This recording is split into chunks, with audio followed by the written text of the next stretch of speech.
Good afternoon. Today we have to see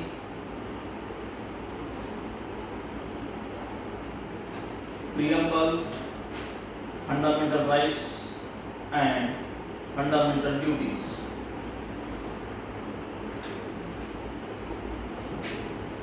This one is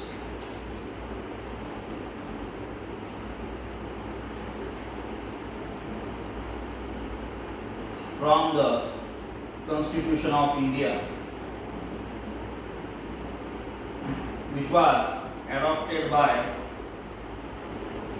the Government of India on 26th January 1950.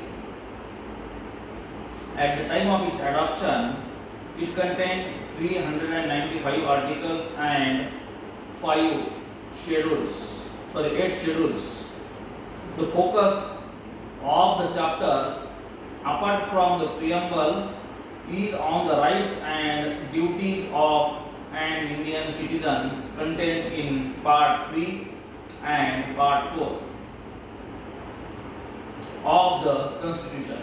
The Constitution of India is approximately about 1,45,000 words long and was framed after debates and sessions spread over about a period of 3 years. It was at the time of its adoption the longest constitution in the world. The preamble serves as an introduction to the Constitution of India and creates awareness of the basic rights and duties of every citizen of the country. As citizens, we are entitled to certain rights such as right to freedom of speech, freedom of practice and faith, etc. And Article 12 to 35 outline the extent of these freedoms and what each of them implies. In addition, as citizens, there are several civic duties that we are expected to perform, such as abiding by the Constitution and valuing our nation's cultural heritage.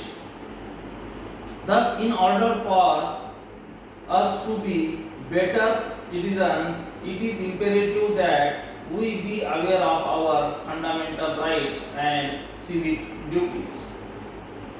This one is the first paragraph, where we have the outline information about the text, what is given there or about the text, and then after we have to look forward to the preamble, then our rights, that is the fundamental right to equality, then after right to equality, right to freedom, right to speech, then we have right to freedom to religion, right against exploitation, cultural and educational rights, right to the constitutional remedies, fundamental duties. Such things are here in our prose, preamble, fundamental rights and fundamental duties. Okay, come to the point. We, the people of India, having solemnly resolved the constituted India into a sovereign, socialist, secular, democratic republic, and to secure to all its citizens justice, social, economic, and political, liberty of thoughts, expression, belief, faith, and worship.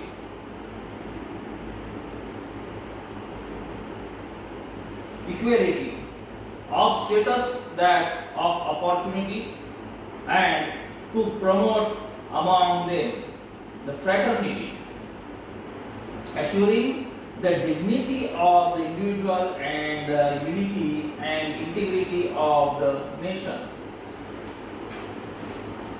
In our Constituent Assembly, this 26th day of November 1949, hereby adopt, enact and give to ourselves this Constitution.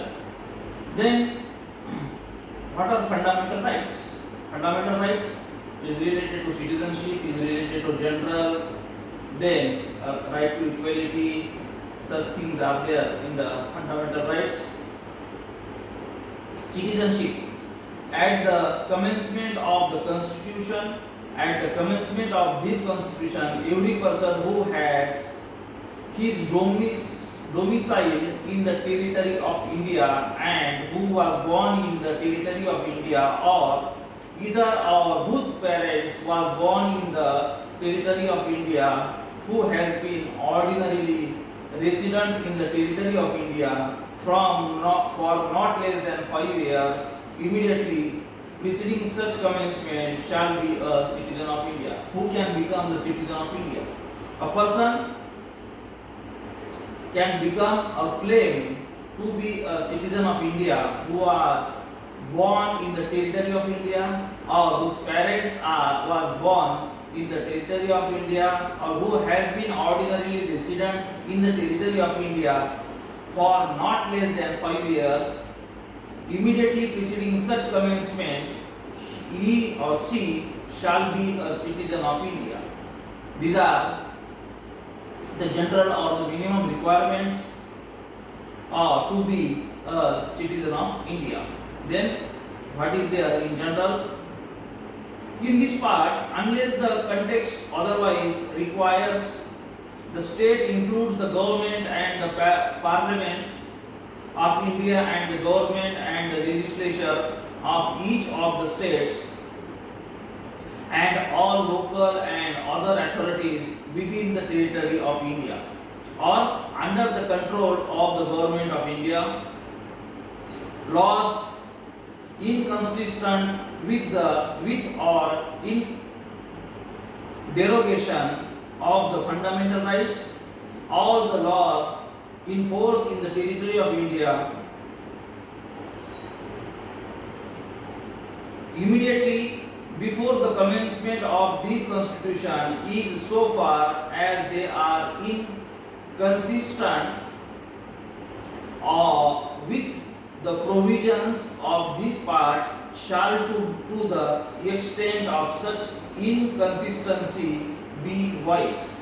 The state shall not make any law which takes away or abridge the rights conferred by the part, and any law made in the contravention of this clause shall to the extent of the contravention be void. In this article, unless the context otherwise requires, law include any ordinance, order by law, rule, regulation, notification, custom or usage having in the territory of India the force of law. The laws in force includes laws passed or made by the legislature or other competent authority in the territory of India before the commencement of this Constitution and not previously repeated, notwithstanding that any such law or any part thereof may not be there in operation either at all or in particular areas. Nothing in this article shall apply to any amendment of this Constitution made under the Article 368. This is the information in general about our fundamental rights, where we have laws inconsistent with or in derogation of the fundamental rights, all the laws in force in the territory of India immediately before the commencement of this constitution, insofar as they are inconsistent with the provisions of this part, shall to the extent of such inconsistency be void. The state shall not make any law which takes away or abridges the rights conferred by this part, and any law made in the contravention of this clause shall to the extent of the contravention be void. In this article, unless the context otherwise requires, law includes any ordinance, order by law, rule, regulation, notification, custom or usage having in the territory of India the force of law. The laws in force includes laws passed or made by the legislature or other competent authority in the territory of India before the commencement of this constitution and not previously repeated, notwithstanding that any such law or any part thereof may not be then in operation either at all or in particular areas. Nothing in this article shall